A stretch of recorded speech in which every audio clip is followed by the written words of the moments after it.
డబ్బు, అనారోగ్యం, ఉద్యోగం, వ్యాపారం అప్పులతో బాధపడుతున్నారా? వెంటనే ఈ వెబినార్లో జాయిన్ అవ్వండి. హాయ్ హలో నమస్తే, welcome back to Suman TV. ప్రస్తుతం మనతో పాటు ఉన్నారు బిజినెస్ అనలిస్ట్ నందూరి రవికుమార్ గారు. సార్తో మాట్లాడదాం. నమస్తే సార్. నమస్తే సార్, ట్రంప్ ఇండియన్స్కి బంపర్ ఆఫర్ ఇస్తున్నారు. అంటే ఆ ఆఫర్స్లో మరి ఏమేమి వస్తాయి?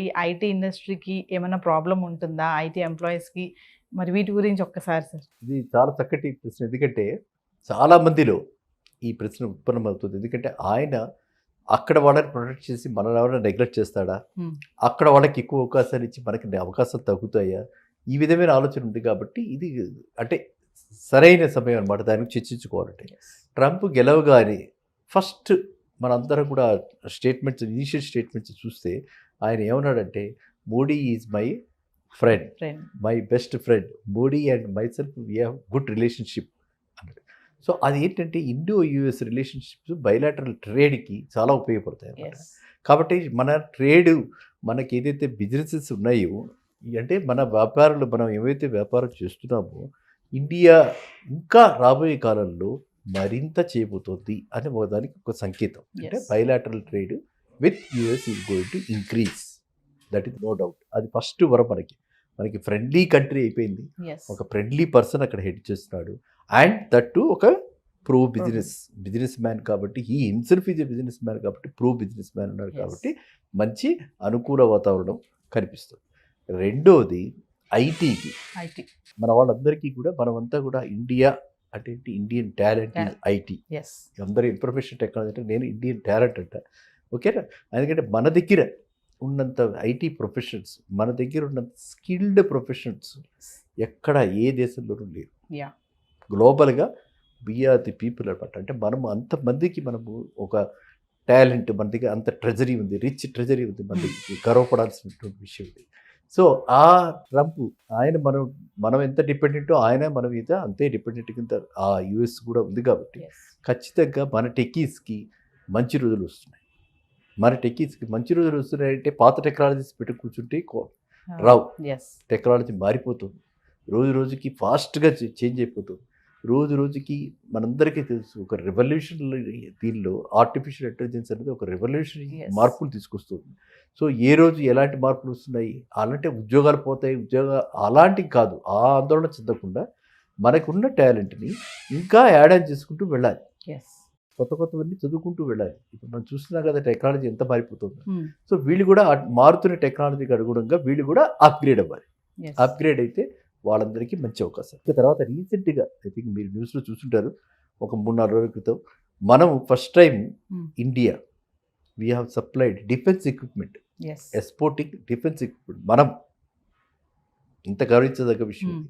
ఇంతకు ముందరంతా మనము వేరే వాళ్ళకి తెప్పించుకుని మనం ఇంపోర్ట్ చేసుకుని అవి మనం వాడుకునేవాళ్ళం. అలాంటిది ఈ రోజున మనం ఒక స్థాయికి, ఏ స్థాయికి ఎదిగామంటే, అంటే అది మేక్ ఇన్ ఇండియా మన పిఎం గారికి మనం ఇవ్వచ్చు, క్రెడిట్ ఇవ్వచ్చు. ఆర్ ఈయన మోడీ గారు వచ్చిన తర్వాత అందరిలో కూడా ఒక రకమైనటువంటి ఉత్సుకత ఏర్పడి, ఎట్లా అయినా మనంగా మనం ఏదైనా చేయాలి అని ప్రతి వాళ్ళు కూడా ఒక స్టార్టప్ ఎన్విరాన్మెంట్ వచ్చింది ఇండియాలో. ఓకేనా? సో ఈ స్టార్టప్ ఎన్విరాన్మెంట్లో ఇలాంటిది ఒకళ్ళు ఇన్వెంట్ చేసి ఈ విధంగా మనం ఎక్స్పోర్ట్ చేయగలిగాం. కాబట్టి మనకి ఫ్యూచర్లో అలాంటి ఆర్డర్స్ రావడానికి ఎక్కువ అవకాశం. ఇది మూడోది. ఇంకా నాలుగోది మనం ఎలాగా అనుకుంటాం, స్టార్టప్ అంటే ప్రతి వాళ్ళు ఏమనుకుంటున్నారు, only in information technology, only in computer related. నా ఉద్దేశంలో స్టార్టప్ అంటే it is not just only ఇవే కాదు, it can be anything, right from your garments, textiles, వీటికన్నిటికీ ఎంతో ఆదరణ ఉంది ఇప్పుడు అక్కడ. మన దగ్గర కంటే యూఎస్లో ఇండియన్ టెక్స్టైల్స్కి, అంటే ఇండియన్ టెక్స్టైల్స్ అంటే ట్రెడిషనల్ టెక్స్టైల్స్కి, మన హ్యాండ్మేడ్ గార్మెంట్స్కి, మన హ్యాండ్లూమ్ క్లాత్స్కి, మనం ఇవి రెండు ఎంత బాగా, అంటే మనకి ఇంక్లూడింగ్ ఈవెన్ టేబుల్ క్లాత్ కూడా వీ విల్ ఫైండ్. లేసెస్ అంటారు, మీకు తెలుసా? అల్లక లేసెస్ ఇక్కడ మీకు కనిపించుంటుంది. అలాగే jute bags, I think you have done a video on that. So ఇలాంటి జూట్ బ్యాగ్స్కి, వీటన్నిటికీ కూడా అక్కడ ఉన్న ఆదరణ, అంటే ఈకో ఫ్రెండ్లీ ఐటమ్స్కి అక్కడ ఉన్న ఆదరణ నా ఉద్దేశంలో ఇండియా కంటే అక్కడ ఎక్కువ ఆదరణ. అక్కడ వాళ్ళు వాల్యూ చేస్తారు. వాళ్ళు అక్కడ ఆ వాల్యూ ఫర్ మనీ కాన్సెప్ట్లు ఏంటంటే, వాళ్ళు ఇవి కూడా చూస్తారు, సొసైటీలకి బెనిఫిట్ ఏమిటి, ఇది ఈకో ఫ్రెండ్లీనా, అని చెప్పి చూసి ఆ ఈకో ఫ్రెండ్లీ ప్రొడక్ట్స్కి ఇక్కడ ఎక్కువ అలాంటి ఆదరణ ఉంది కాబట్టి ట్రంప్ ఈ పర్టికులర్ దీనిలో కూడా మనకి ఎక్స్పోర్ట్స్కి ఈ స్టార్టప్స్ చాలా లేటెస్ట్గా మనం చూస్తున్నాం. ఎన్నో రకరకాల ఐడియాస్ తోటి ఉమెన్ ఎంటర్ప్రినర్స్ మరీ ఇన్ పర్టికులర్ Yes. చాలా మంది చూస్తున్నాం కదా. ఉమెన్ ఎంటర్ప్రినర్స్ వచ్చి కొత్తవి పెట్టడం, వాటన్నిటికీ కాటేజ్ ఇండస్ట్రీస్కి వీటన్నిటికీ కూడా అక్కడ ఆదరణ ఉంటుంది కాబట్టి మనకి రాబోయే కాలంలో ఇది ఒక ట్రంప్ మీరే వరం అన్నారు కదా, వరం కాదు, వరాల జల్లు. వర్షం అనమాట. Yes. అలాంటి వర్షం కురిపించేటువంటి అవకాశం ఉంది. Yes. ఓన్లీ థింగ్ ఏంటంటే మనం ఒక 3-4 monthsలో మనకి ఆయన టేక్ ఓవర్ చేసిన తర్వాత 3-4 monthsలో మొత్తం స్ట్రీమ్ లైన్ అయిపోయిన తర్వాత ఈ ఎక్స్పోర్ట్స్ అన్నీ కూడా Yes. సులభం అయిపోతాయి. Hmm. అంటే హ్యాజిల్ ఫ్రీ అయిపోతాయి. Yes. ఈ నన్ను ఏవైతే ఉన్నాయో అంతా కూడా హ్యాజిల్ ఫ్రీ అయిపోయి మనం హ్యాపీగా మనము చేసుకోవడానికి, ఎక్స్పోర్ట్ చేసుకోవడానికి మంచి అవకాశం. Yes. ఎందుకంటే మనకి ఉన్న అడ్వాంటేజ్ ఏంటంటే మనకి ఇక్కడ రూరల్ ఏరియాస్లో చాలామంది టాలెంటెడ్ పీపుల్ ఉన్నారు. Hmm. మనకి డెమోగ్రఫిక్ అడ్వాంటేజ్ ఉంది. మన యూత్ బిట్వీన్ 21 to 40 మధ్యన ఉన్నవాళ్ళు ఈ 60% ఉన్నారు పాపులేషన్. Yes. సో అందులో మళ్ళీ అన్ఎంప్లాయ్మెంట్ వాళ్ళు ఉన్నారు. వీళ్ళందరికీ కూడా ఎంప్లాయ్మెంట్ క్రియేట్ చేయొచ్చు. వీళ్ళందరికీ ఎంప్లాయ్మెంట్ క్రియేట్ చేస్తూ వీళ్ళందరికీ ఒక మనం ఏమంటామంటే దాన్ని ట్రేడింగ్ ప్లాట్ఫామ్ లాగా Yes. వీళ్ళందరికీ ఒక market place, exports market place create చేసే అవకాశం ఉంది. కాబట్టి నా డెఫినెట్గా ప్రొయాక్టివ్గా మన గవర్నమెంట్ కూడా నేనేంటంటే స్టేట్ లెవెల్లో తెలంగాణ గవర్నమెంట్ కానీ, నేషనల్ లెవెల్లో మోడీ గారు కానీ వీళ్ళు కూడా చక్కటి ఈ అవకాశాన్ని వాడుకుని మనకి బిజినెస్ టైప్స్ పెంచి Yes. మన పిల్లలందరికీ కూడా మన జాబ్స్, మనం ఇక్కడ గవర్నమెంట్ జాబ్స్ మనం క్రియేట్ చేయలేము, అవసరం కూడా లేదు. అన్ని జాబ్స్ క్రియేట్ చేయలేము, రెవెన్యూ డెఫిసిట్ ప్రాబ్లం వచ్చేస్తుంది మనకి. కాబట్టి ఏ ఏరియాస్లో వీళ్ళందరినీ పెట్టి మనం ఎలా తీసుకెళ్ళచ్చు, ఎలా ముందుకు తీసుకెళ్ళచ్చు, వీళ్ళ ప్రోడక్ట్స్ అన్నిటి ఎలాగ మార్కెటింగ్ ఛానల్స్ మనం క్రియేట్ చేయొచ్చు, ఇది మనము అవేర్నెస్ తీసుకురావాలి. Yes. అర్థమైందా? మీరు ఈ ప్రశ్న అనేది చాలా ఆనందపడుతున్నారు. ఎందుకంటే ఈ మీడియం ద్వారా Hmm. మన ఈ ఛానల్ ద్వారా మనం ఎంతమందికి తెలియపరుస్తున్నాం, బాబు ఇదివరకు అట్లా కాదు, ఇప్పుడు మనకి ఎంత అవకాశాలు మెరుగ్గా ఉన్నాయి. Yes. కాబట్టి ఈ టెక్నాలజీ చాలా సింపుల్ టెక్నాలజీస్ ఇవన్నీ, లేస్ మేకింగ్ కానీ లేకపోతే ఏదైనా any art for that matter కొంచెం దాని మీద మనము ప్లాన్ చేసుకుంటే చాలు. Yes. ఈవెన్ నేను నిన్న మొన్న ఒక ఆర్టికల్ చదివాను, Hmm. చాలా ఫన్నీగా ఉంటుంది. మీకు స్టఫ్ టాయ్స్ విన్నారా? బొమ్మలు, Okay. బొమ్మలు stuff toys, they are all eco friendly. అంటే Hmm. ఆ చిన్నపిల్లాడు ఎవరైనా దాన్ని పెట్టేసుకున్నా కూడా ఏమీ ఏం కాదు. అవ్వదు. Okay. Not these plastic toys. మనకు ప్లాస్టిక్ టాయ్స్ Yeah. చూస్తుంటాం రోడ్ల మీద ఇక్కడక్కడ, ఈ కర్లీలాలా అనేవి ఇలాంటివి. అది కాకుండా స్టఫ్ టాయ్స్ వస్తున్నాయి బేబీస్కి ఆడుకోవడానికి. ఆ స్టఫ్ టాయ్స్ పెట్టుకుంటే ఎలాంటి ఎలర్జీస్ కానీ, Yes. ఆస్తమాలు ఇవి అది పడుకున్నది బేబీ అని చెప్పాను కానీ ఉండదు. దానికి మంచి మార్కెట్ ఉంది ఇండియా, యూఎస్లో. Hmm. అది చాలామంది చేసుకోవచ్చు, ఇండియాలోనే చేసుకోవచ్చు. Yes. దానికి పెద్ద టాలెంట్ కూడా అక్కర్లా, ఈజీగా చేసుకోవచ్చు. అలా స్టఫ్ టాయ్స్కి అలా రకరకాలైనటువంటి ఎవెన్యూస్, ఎన్ని ఎవెన్యూస్ ఉన్నాయో అన్ని ఎవెన్యూస్ని కూడా మనం దాని అడ్వాంటేజ్ తీసుకుని ఇక్కడ మన గవర్నమెంట్ అలాంటి పాలసీస్ ఫార్ములేట్ చేసి వీలైనంత వరకు వీళ్ళకి కొంచెం సబ్సిడీ, అవసరమైతే సబ్సిడీ కూడా ఇచ్చి కాంపిటేటివ్గా ఇంటర్నేషనల్ మార్కెట్లో తయారు చేసి పెడితే Yes. మనకి ఫస్ట్ మూవర్ అడ్వాంటేజ్ వస్తే మనమే ఫస్ట్ ఉంటాం. Hmm. అదే Yes. ఇంటర్నేషనల్గా మనం చూడాల్సింది ఏంటంటే అటు పక్కన చైనా, ఇటు పక్కన ఎలక్ట్రానిక్స్ జపాన్, ఇటు మనం ఇందులో ఎవరు ముందడుగు వేస్తారు వాళ్ళకి ఫస్ట్ అడ్వాంటేజ్. Yes. తర్వాత ఎవరు క్వాలిటీ అండ్ కమిషనేటింగ్గా Yes. ప్రైస్ కొంచెం ఎఫోర్డబుల్గా ఉంచి మంచి క్వాలిటీ ప్రొడక్ట్స్ ఇస్తారో వాళ్ళకి మంచి అడ్వాంటేజ్. Yes. సో అలాంటి వాటన్నిటికీ కూడా ఇది సరైన సమయం. కాబట్టి ఇట్లాగా మన అవగాహన క్రియేట్ చేసి మన యూత్ అందరినీ కూడా ఎంప్లాయ్మెంట్ కై పరిగెట్టకుండా సెల్ఫ్ ఎంప్లాయ్మెంట్ Yes. క్రియేట్ చేసుకోండి. చేసుకుంటే అందరూ కూడా ప్రొడక్టివ్గా ఉంటారు. Yes. మనకు అడ్వాంటేజ్ ఏంటి, మనకున్న యూత్ని మనం కనుక ప్రొడక్టివ్గా చేస్తే మన జీడిపి పెరుగుతుంది, Yes. నిరుద్యోగ సమస్య పోతుంది, జీడిపి పెరుగుతుంది, కంట్రీ హ్యాపీగా ఉంటుంది. Yeah. కాబట్టి ట్రంప్ రావటము, తర్వాత ట్రంప్ ఈ విధమైనటువంటి ఆలోచనలు పెట్టడము మనకి డెఫినెట్గా కూడా చాలా అడ్వాంటేజ్. Yes.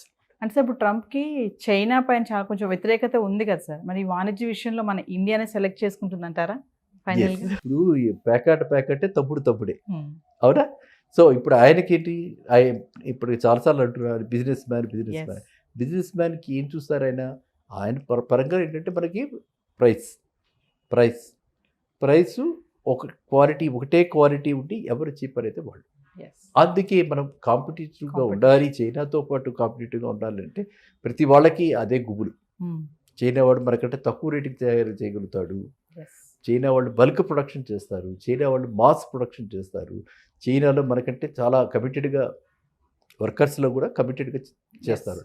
ఇప్పుడు ఇండియాలో మనకి కొంత మార్పు వచ్చింది. గత 5 దశాబ్దంలో నేను చాలా మార్పు చూస్తున్నాను. ఇదివరకట్లా కాదు, ఇప్పుడు డిగ్నిటీ ఆఫ్ లేబర్ వచ్చింది. ఇదివరకట్లా కాదు, ఇప్పుడు ఎవరైనా సరే ఏ జాబ్ అయినా చేయడానికి రెడీగా ఉన్నారు. ఎస్. అదైతే మనం ఒప్పుకోవాలి, హర్షించాలి. అది చాలా ఆనందదాయకం. కాబట్టి ఇప్పుడు మనము మన యూత్కి చదువుకున్నారు, వాళ్ళు ఇన్నోవేటివ్గా ఆలోచించి చేయగలుగుతున్నారు, ఆన్లైన్లో అన్నీ చేస్తున్నారు. అదేవిధంగా ఇది కూడా మనం వాళ్ళు చూసుకుని మనకు చదువుకున్న పిల్లలు రూరల్ ఏరియాస్లో లో కాస్ట్ ఏంటంటే ఎప్పుడైతే ఇన్ఫ్రాస్ట్రక్చర్ మీద కాస్ట్ తక్కువ ఉంటుందో ఎస్. మనకు ప్రొడక్షన్ కూడా తగ్గుతుంది. అవును. అలా గవర్నమెంట్ కూడా వీళ్ళకి ఈ చిన్న చిన్న వాళ్ళందరికీ కూడా అంటే ఈ స్టార్టప్స్ అన్నిటికీ కూడా వాళ్ళు పవర్ టారిఫ్ ఇచ్చారంటే ఆ మాత్రం భారం తగ్గినట్టే కదా. ఎస్. లేకపోతే క్యాపిటల్ సబ్సిడీ కానీ అంటే ఇంపోర్ట్ చేస్తున్నారు for the purpose of export already ఉన్నాయి, కానీ తెలియదు జనాలకి. కొంతవరకు ఉన్నాయి, కొంత జనాలకి తెలియదు. అలా ఇంపోర్టే కాకుండా డొమెస్టిక్గానే మనం చాలా ఇండస్ట్రీస్ ఇంపోర్ట్ సబ్స్టిట్యూట్స్ అంటాం దాన్ని. Yes. ఇంపోర్ట్ సబ్స్టిట్యూట్ చేస్తున్న చాలా మటుకు వస్తున్నాయి. ఆ మిషనరీ కొంటాడు, కోయంబత్తూరు నుంచి మిషనరీ కొంటారు, దానికి 30 lakhs ఉంటుంది. యూత్ ఎస్. వాళ్ళు దేనికి పెడుతున్నారు, అంటే మ్యానుఫ్యాక్చరింగ్ చేయడానికి పెడుతున్నారు, ఎంప్లాయ్మెంట్ జనరేట్ చేయడానికి పెడుతున్నారు. కాబట్టి ఒక ఇంటిగ్రేటెడ్గా ఒక డాక్యుమెంట్ తయారు చేసి బోత్ స్టేట్ లెవెల్లో మన రేవంత్ రెడ్డి గారు కానీ, అక్కడ ప్రధానమంత్రి గారు కానీ, అక్కడ నేషనల్ లెవెల్లో అయినా సరే మనం చేసి మన పిల్లలందరికీ గనక ఈ విధమైనటువంటి అంటే వయబిలిటీ వచ్చేలా చేస్తే ఎస్. ఆటోమేటిక్గా కాస్ట్ పడిపోతుంది కదా. 100 రూపాయలకి కాస్ట్ ఆఫ్ ప్రొడక్షన్ అయ్యేది ఈ విధమైన సబ్సిడీలు ఇస్తే 70 రూపీస్కే వస్తుంది. ఎస్. ఓకే, ఆ 70 రూపీస్కి వచ్చిన ప్రోడక్ట్ అక్కడ పంపిస్తే మనం కాంపిటేటివ్గా ఉంటాం. సో కాబట్టి ఇప్పుడు ఏంటంటే ఇక్కడ ఇది పెద్ద ఛాలెంజ్. ఈ Yes. ఛాలెంజ్లో అందరం పాలుపంచుకోవాలి. పంచుకోవాలి. ఇది గవర్నమెంట్ సైలెంట్గా కూర్చుంటే జరిగేది కాదు. అట్లా అని చెప్పి ఇండివిజువల్ ఎంటర్ప్రినర్స్ కూడా వాళ్ళు ఏం చేస్తాం మనం ఏం చేయలేమని నిర్లిప్తతో ఉంటే అది జరిగేది కాదు. Yes. కాబట్టి అందరూ దీనిలో పాలుపంచుకోవాలి. అందరూ దీనికి అవసరమైన పాలసీ గైడ్లైన్స్ తయారు చేసి ఒక ప్రణాళిక రూపొందిస్తే ఖచ్చితంగా మనం చైనాతోటి కాంపీట్ చేయగలుగుతాం. ఎస్. మనం ఏ విధంగా కూడా చైనా కంటే నేనైతే ఒప్పుకోను, మనం ఏ విధంగా కూడా వెనకపడి లేము. మన Yes. యూత్ వాళ్ళకంటే కూడా మోర్ టాలెంటెడ్. ఓన్లీ థింగ్ ఏంటంటే వాళ్ళని ఛానల్ చేసేవాళ్ళు, అంటే ఒక డైరెక్షన్లో తీసుకెళ్లేవాళ్ళు, ఒక గైడ్లైన్స్ ఇచ్చేవాళ్ళు, మార్గదర్శకులు. వాడు ముందుకు రావాలి, వాడు జీవితం ఇవ్వాలి, వాడు చేపట్టాలి. చేపడితే ఇది ఒక విప్లవాత్మకమైనటువంటి మార్పు రావాలి, వస్తుంది. అండ్ ఖచ్చితంగా మనం ఈ అడ్వాంటేజ్ తీసుకుంటామని నేనైతే ఆశిస్తున్నాను. ఖచ్చితంగా మన యూత్కి మంచి అవకాశాలు, మంచి అవెన్యూస్ రాబోయే కాలంలో, అంటే కొత్త కొత్త ఏరియాస్లో ఎస్. మన ఇప్పటిదాకా అంటే హిదర్టు మనకు అన్నీ కూడా ఆ ట్రెడిషనల్ వాటిల్లో ఉన్నాం. ఇప్పుడు ఈ కొత్త కొత్త ఏరియాస్, ఇన్నోవేటివ్ ఏరియాస్లో మనం Yes. ఎక్కడికి వెళ్ళినా సరే చూస్తే అక్కడ మనకి ఇవన్నీ కనిపిస్తున్నాయి. వాళ్ళకి ఆదరణ ఉంది. ఎస్. ఇక్కడికంటే కూడా మనకి చేనేతకి అక్కడ ఆదరణ ఎక్కువ ఉంది, ఇక్కడ చేనేతకి తక్కువ ఆదరణ. ఈ రేట్ భరించలేమంటారు, ఇక్కడ పవర్ లూమ్ పైన తీసుకుంటారు. వాళ్ళ క్వాలిటీ కేసు చూసి చేనేత అయితే 10 ఏళ్ళు ఉంటుంది, మనం ఉతికిన కొద్దీ షైన్ వస్తుంది. ఇట్లాంటివన్నీ కూడా వాళ్ళు ఎస్. ఆ సాఫ్ట్నెస్ని ఆ ఫీల్ అవుతారు. అందువల్ల వాళ్ళు అంటే డబ్బు కంటే కూడా ఎక్కువ వాళ్ళు చూసేది కన్వీనియన్స్, డబ్బు కంటే ఎక్కువ చూసేది వాళ్ళు దాని యొక్క నాణ్యత. ఎస్. అదే కాబట్టి డెఫినెట్గా మన యూత్ కాంపీట్ చేస్తారు. మీరన్న చైనా వాళ్ళకి ఖచ్చితంగా మనం పోటీదారులు అవుతాం. పోటీలో మనమే విజయవంతులు అవుతాం. ఎస్. అది థ్యాంక్ యూ సార్. నమస్కారం.